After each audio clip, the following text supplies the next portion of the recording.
Hello everybody, hope you're doing well. Welcome to Tuesday. This is a video I wanted to make for a little while and recording this on Monday, so had some time to invest into a process in which to get the 7-star, but mainly the 6-star Deathless Guillotine. As a lot of you know, getting this particular champion is going to take a little bit of time, but also for those that are, say, I'm going to say, like, well, if anybody that wants to pick up the 6-star, it doesn't matter if you're Paragon, doesn't matter if you're, I think, Thronebreaker allocation to get this.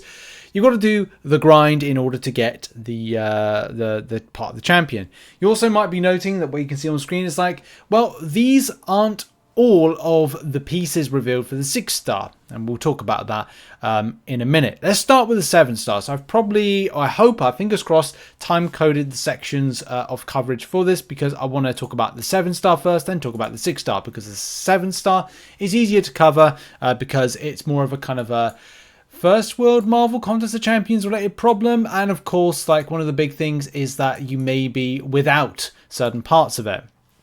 So first of all, you've got one piece, it's in your messages. There's also the tip of the blade, which was in past tense, the Battlegrounds Season 12. Again, it's Gladiator Circuit, which if you've done, you've done. If you haven't done, then of course you won't be able to get it unless you spend a copious amount of units in order to grab it. Those that have done a Necropolis completion will have the soul of the Fleur de la Mal, and fair play, you've got it, you've picked it up. The body of the blade comes in a challenge objective. This is towards the end of December. How Kabam have kind of pitched this is kind of like a sort of easy, sort of not type of event. This is sort of similar to a Karina's challenge, but we'll have to see. Will it be a case of use a normal guillotine or guillotine 29/9 in a certain piece of content? Possibly. Maybe it's doing a couple of paths of Act 8. Again, possibly. We've seen something that's sort of about, other stuff to do. So, yeah, it could be that. And also, the final one is Banquet Event Milestone. So, Cross Guard. That is apparently not an expensive amount of units, which we'll have to see. Like, I don't trust Kabam a lot of that. I have to kind of like wait. This is why I don't trust them too much with Cyber Weekend deals, and we'll have to see again what happens with that one. So for 7-star collection, it is it sort of is straightforward without having to farm things. Currency farming.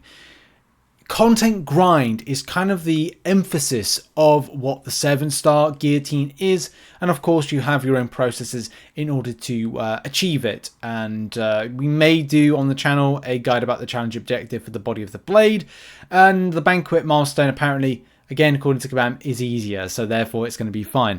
And that's something as well. When you have to be mindful about how many units you don't use in Necropolis, that's something to be concerned about and, figure out. And for me, I know people have gone Necropolis first, and then it's a case of see what the Cyber Weekend deals have. I'm going to be Cyber Weekend deals first to see what they've got in there, to then go, right, well, I'll invest all my units, do 100%ing of Necropolis, in theory. Or as much as possible, the rest will be left for the Banquet Event, again, in theory. Because we've talked about the idea of going, the value of doing a completion in Necropolis versus Cyber Weekend versus Banquet Event, will have that kind of content coming soon for you.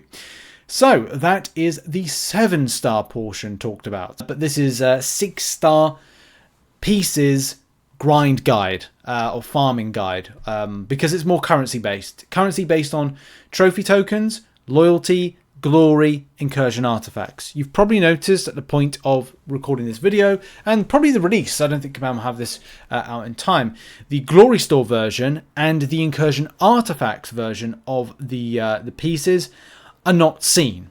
And something you need to bear in mind is that, as Kabam put with this, it counts down. We only have 72 days in order for you to get the pieces that you require. And you may be thinking, you may be kind of close, not close. You may be completely off the mark with the volume you need. And the reason I'm doing this video is to encourage a prep. 72 days, or it's 9 weeks until this is going to expire for Azkaban sounds like I'm saying like Azkaban prison. They will all eventually be available in the store until January 31st, 2024. So that's something you need to bear in mind. That is your end date to grab the resources to buy the items you see on screen. So what I've done is I've set up a little bit of I wouldn't say a process, but kind of like advice guide. No, I'd say a guide. Let's say it is a guide of how to achieve these particular items, and we're going to go in a very different order. We're going from bottom to top. Reason being, as soon as I get into incursions, it's annoying to get out of it and kind of zoom around stuff. So the first thing that I want to point out is glory farming. Okay, the problem with the glory side of things is players use glory to buy items, but at the same time you need to hold back 8,500 glory.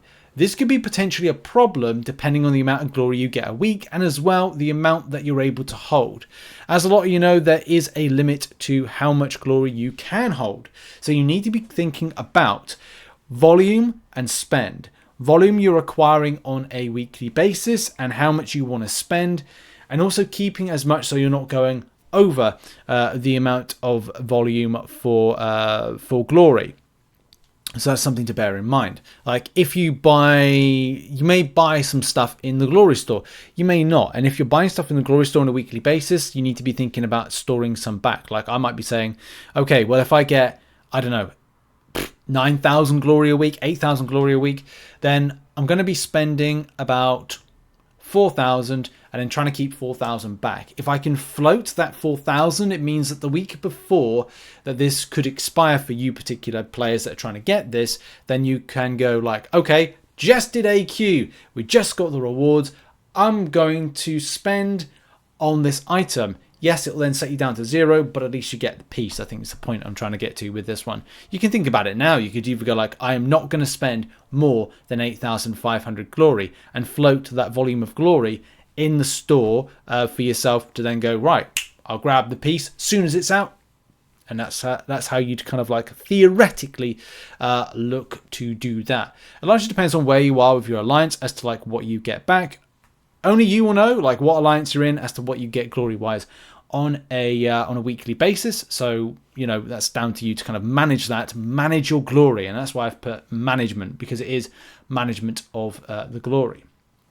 So one of the next things that's important is loyalty farming. You will need 600,000 loyalty, which is what is currently in store at the moment. The first thing that I would say is look to getting the help. Like help, as soon as it's in, you get to do 1,000 a day. It's 1,000 a day for 72 days of this particular event running. So to give you a little bit of a quick idea, I've put at the bottom here, don't forget help, 1k, I've put 1k units a day. I need to change that. That's wrong. That'd be great if you could get that, but no, 1k loyalty a day, 72,000 loyalty in 72 days. That's just kind of like no brainer right there. So that's 72,000. That can mitigate any kind of losses or kind of pros and cons that happen to your loyalty farming. When it comes to your Alliance Wars is where you're going to get the most of your loyalty. I've set out something that's kind of like a rough idea, giving you a bit of perspective for my particular grind. As you can see on screen, we've got information of being in a tier 4 Alliance placement. Of course, so you can be higher, you can be lower, and that's what we're going to look at just now. So if you're going to win, you get 50,000 loyalty at tier 4. You get a defeat, sad times, then it's 25% loyalty that you get. Participation is 8,100. To give you some stats and information on this, you can get yourself 18 wins at this particular element and get 1 mil and 45,800 loyalty. 9 losses, for example, 297,900. Why 27 wars this adds up to? Well, there's roughly about 27 wars between now and the expiry of the event.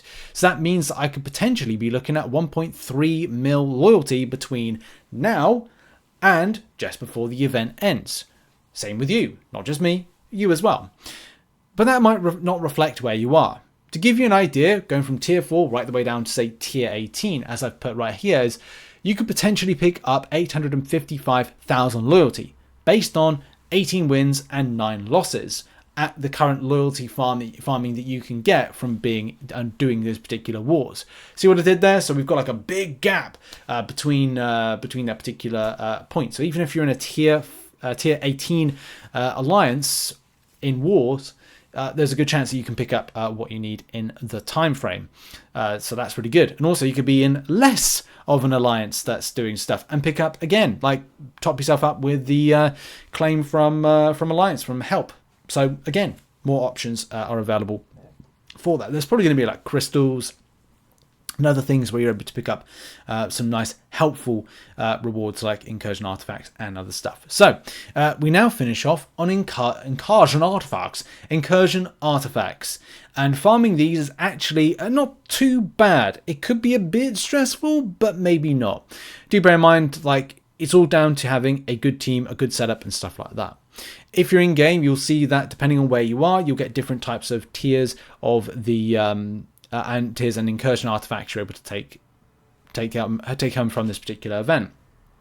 An example is if you do tier 4 and tier 5, I'm just taking these two only for example, a lot of players are able to do sector 4 and sector 5 respectively, and because you do those, they can give you can yield about 78,446 artifacts.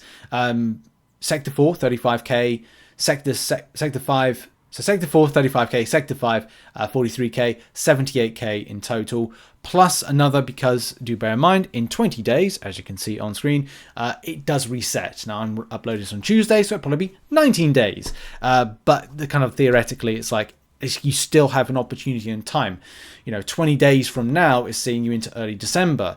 It could be a case you get another opportunity for another reset. I can't remember the date, but at least gives you that perspective to go, hey, you've got to get 150k incursion artifacts, but I'm currently at 0. I don't like incursions. Well, do incursions and you'll probably find yourself having enough for it. So yes, that gives you a bit of an idea there. Team creation, if you've got Hercules, build with Galen, Odin, and then add Heimdall and Thor.